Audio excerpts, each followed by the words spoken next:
So the other day I was trying to think of some ideas, some research, and using my tablet, which is there, I made this doodle, which you can see on the screen. And this is meant to talk about different scenarios I can look into for all research, and I want to draw this again so it's going to be high enough quality to go into an academic journal. So let's just minimize this here. One I'm going to use is Illustrator. It's going to be a very simple Illustrator project. Put it away for a second. So I'm going to do this quite quick and rough. So it's got a print profile, one artboard, A4 size, that's all fine. Okay, so there we are, and if I just minimize this, resize it, then it's going to be nice and easy to fit on to the screen. Okay, so I can now see both my original sketch and I can see my artboard. So I'm going to start off with opening up layers, and it's got layer 1. I'm going to rename this lines, okay, and then add a new layer. I'm going to call that text. So with the line selected, I go to here on the side and I select the line segment tool, put that away, and I'm just going to draw there. You see it snaps to the middle of the page already, so I could say from the centre up. I'm going to do this quite roughly, just go, oops,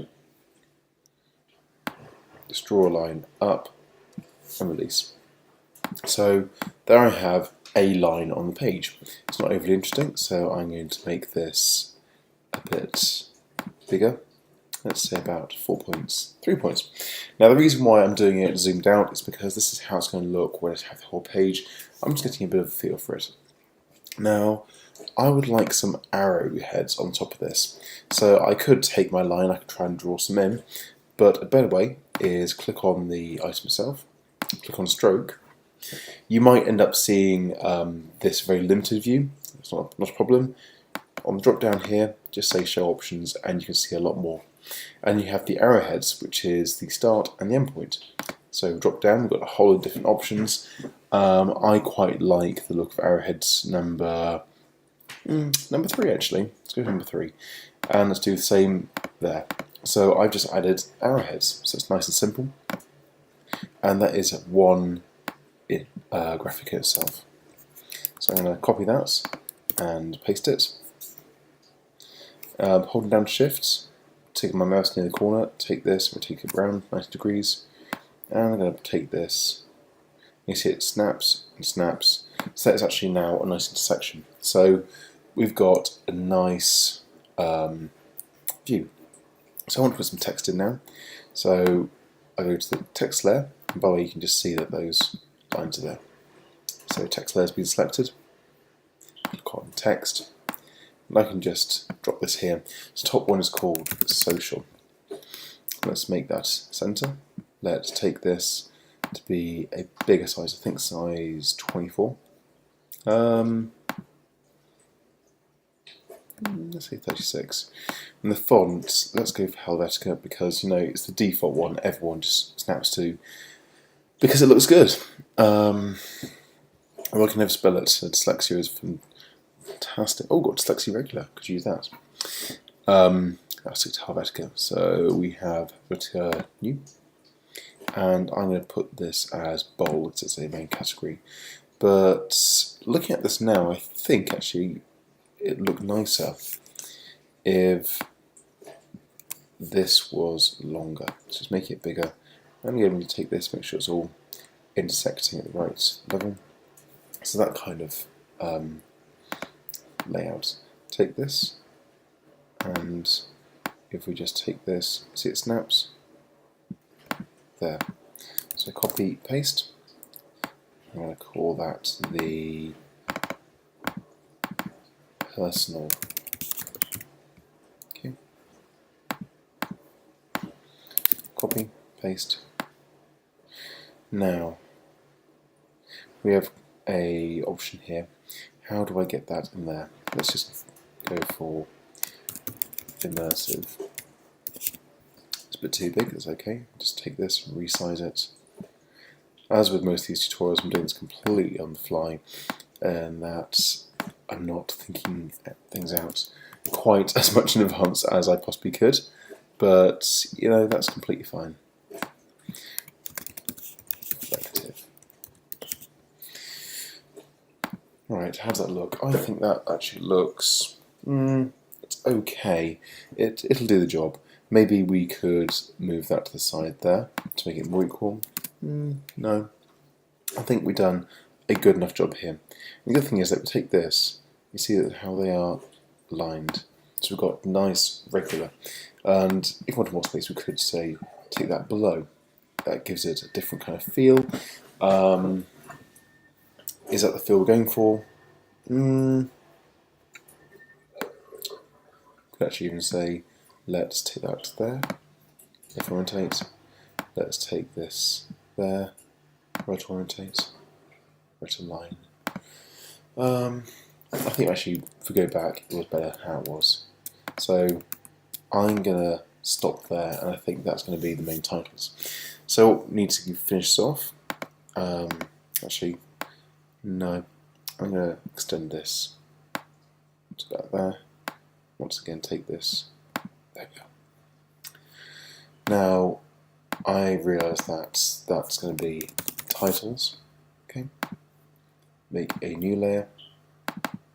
I'm going to call this scenarios. Right. Hide that. Take our text box again.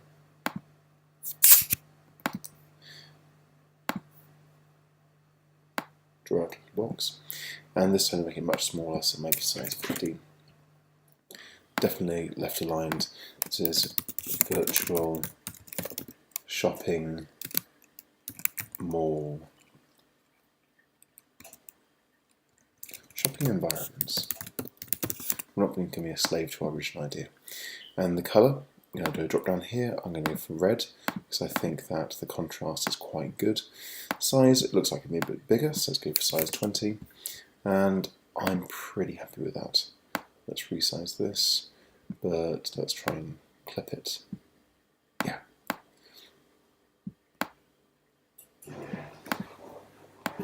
Take this, copy and paste, move it here.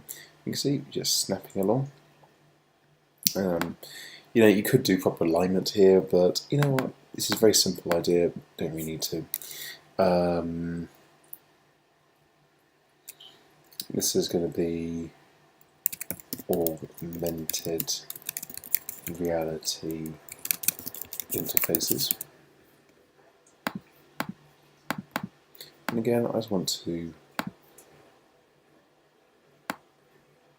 thin this out a bit. And thicken it. There, that's quite nice. Copy, paste. We just move it up here. You can see how it snaps along. And this way it's aligned nicely with that, but I'm actually not too bothered about being aligned with the reflective title.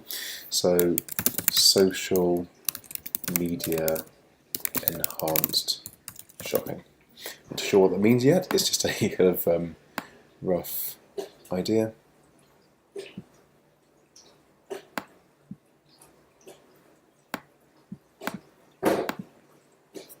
Copy, paste.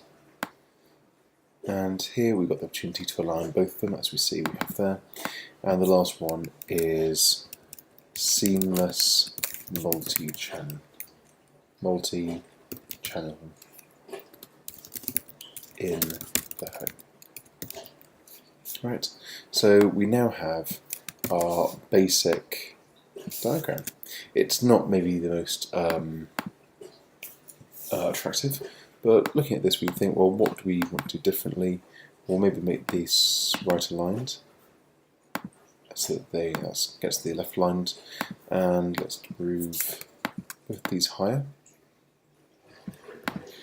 and these two lower. Let's move this in a tad and move that in a tad. I'm going to do this really by eye because you don't really need to. So I've now turned this rough sketch into quite a nice area. Now I can take that and I can either save for web, well, save as mainly. Save for web means that I can save this in a format which websites can read, such as PNG 24, which is lovely. Let's just resize that and cancel. But yeah, that is the basics. Oh yeah, also we've made this quite big on purpose, so the artboard needs to be reduced, so I've stuck the artboard tool there. I'm going to take this, and we can just reduce it to a size which actually fits our illustration. Just keeps everything nice and neat. So there we have that, and if we now go to File, Save for Web, it's going to be Garrett in a better format. I can take that, save it as JPEG, PNG24, whatever you're choosing, and put those onto our website, or in my case into our report. So that's how to use Adobe Illustrator to create a nice visual for a presentation or report.